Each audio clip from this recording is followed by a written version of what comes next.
Vegetable ইন্ডোমি রান্না। লাগবে ধনিয়া পাতা, লেবু, লবণ, পানি। এখন পানি অ্যাড করতে হবে পরিমাণ মতো।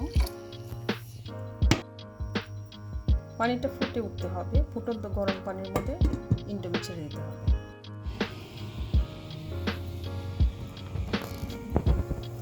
পানিটা সম্পূর্ণ ফুটে গেছে। এখন এই ফুটন্ত গরম পানির ভিতরে আমি ইন্ডোমিটা ছেড়ে দিব।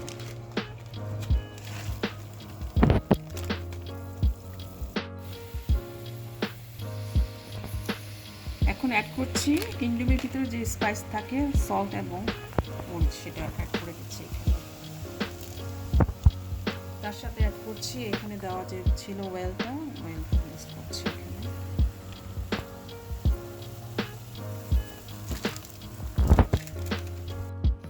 এখন এটাকে একটু নাড়াচাড়া করে দিতে হবে যাতে সুন্দরভাবে জিনিসটা বয়েল হয়ে যায়। ততক্ষণ পর্যন্ত আমরা অপেক্ষা করি।